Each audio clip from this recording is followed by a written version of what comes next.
Poverty, what is it? Better question, how do you measure it? You can't take its temperature or weigh it on a scale. If you're wondering any of these things, you're in the right place. Welcome to Perfecting Poverty Appraisal, a better definition and measurement. Oh yeah, and that's us.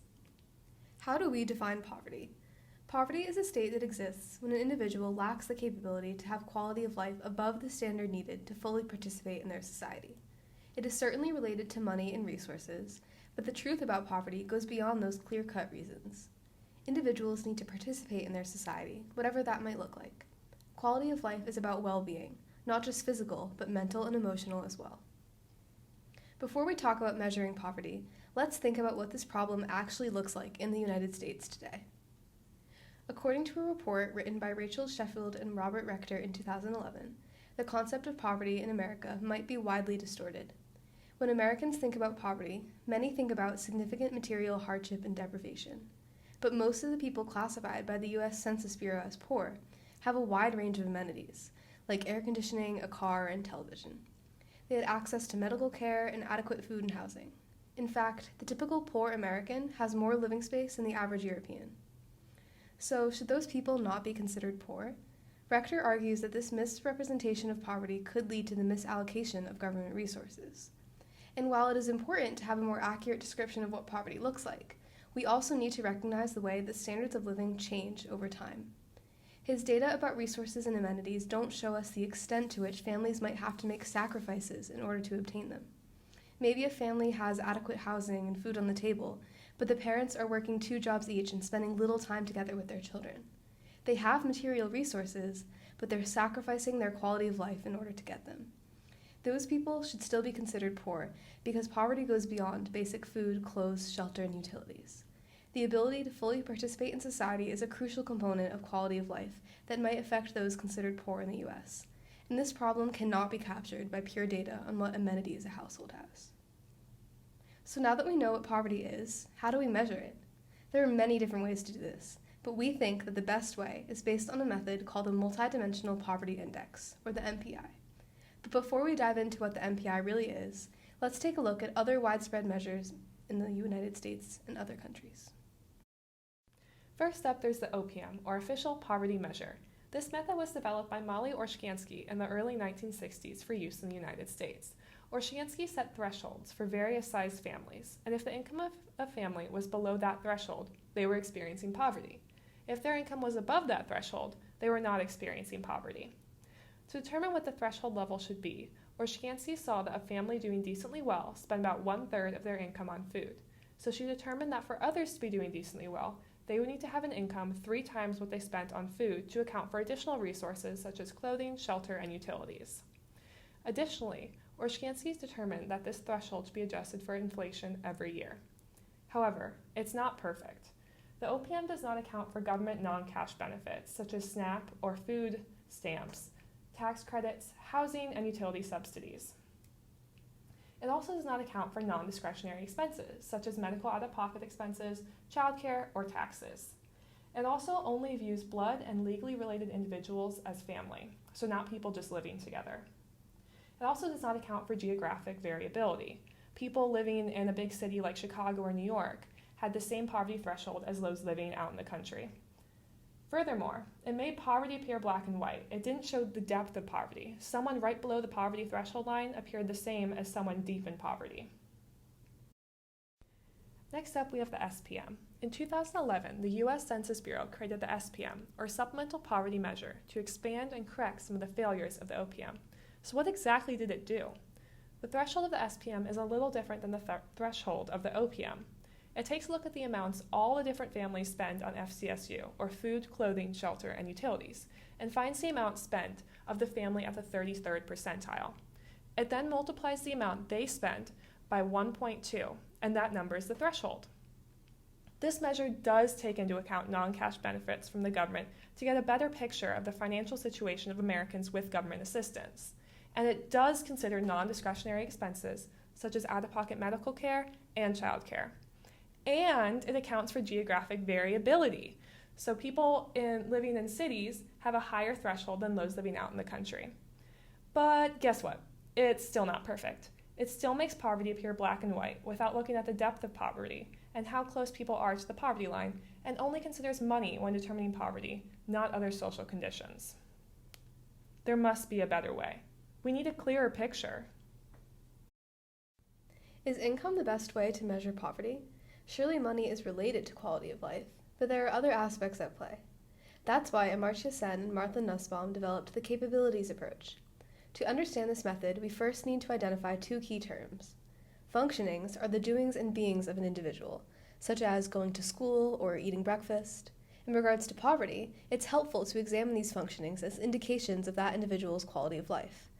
But what if someone is fasting for religious reasons? Surely that situation is different than someone else who's starving because they don't have enough food. That's where capabilities comes into the picture. Capabilities are the possibilities of what a person can choose to do. In the previous example, that individual has the capability to eat, even if they are choosing not to. That freedom of choice is very important, and that's why this approach works. It respects individual liberties while imagining the possibility of quality of life. Of course, it follows that some capabilities are more important than others. In her writings, Martha Nussbaum provided a list of the 10 central capabilities that must be met to some degree in order to ensure a baseline life of dignity.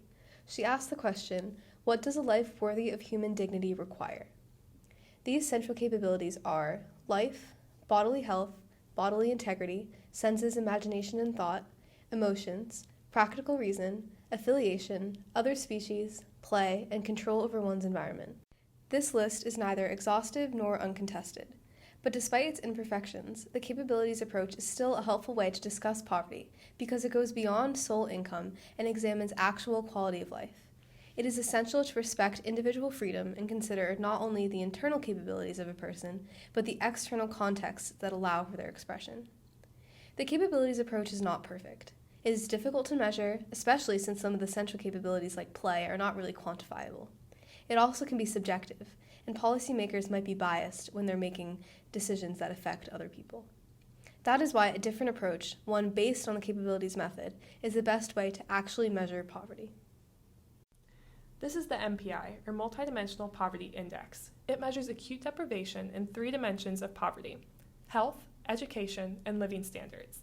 Each category has 1/3 weight of the total score and includes several subcategories. Let's start off with health. Health has 2 subcategories: nutrition and child mortality. The nutrition subcategory is not met when any person under 70 is malnourished.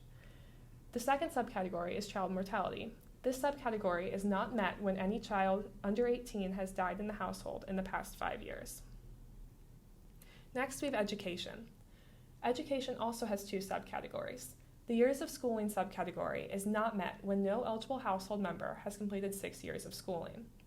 The second is school attendance. This subcategory is not met when any school-age child is not attending school up to the age at which he or she would complete Class 8. Next, we have living standards. Living standards has 6 subcategories. Let's start with cooking fuel. Cooking fuel is not met when the household cooks with solid fuel, such as dung, agricultural crop, shrubs, charcoal, wood, or coal. Next, we have sanitation. The sanitation subcategory is not met when the household has unimproved or no sanitation facility or shares with other households. The drinking water subcategory is not met when there is no safe drinking water, or safe drinking water is a 30-minute or longer walk from home round trip. The electricity subcategory is not met when there is no electricity for the household. The housing subcategory is not met when there is inadequate housing materials for any floor, roof, or walls. The asset subcategory is not met when the household does not own more than one of the following, such as radio, TV, phone, computer, animal cart, bicycle, motorbike, or refrigerator, and they do not own a car or truck. So who's poor? The Global Multidimensional Poverty Index defines that if a person is deprived in a third or more of 10 weighted indicators, the global MPI identifies them as MPI poor. But it's still not perfect. We really like the proportions of how much each aspect influences the individual's level of poverty. It allows the most important needs to be prioritized by governments and nonprofits to address issues rapidly. It's not nearly as important for a household to get a TV ASAP as it is for them to have the resources to have a clean, nutritious food for their family. So, we like how nutritious food weighs 1/6 of the total poverty score, while a TV is just one part of the assets, a category of strength 1/18th. However, we think that certain elements of the living standards are incredibly important and should have more weight or priority than 1/18th of the final score. Elements such as sanitation and clean water are crucial for keeping a community safe from life-threatening diseases. If households don't have a proper sanitation system, diseases could spread incredibly easily and quickly through a household or community.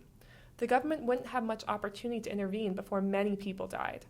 The same is true for clean water and cooking fuel.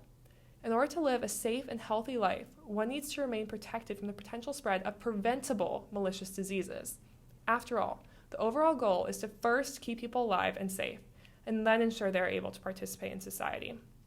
So safety should be significantly higher on the list than 1/3 of the other more important categories.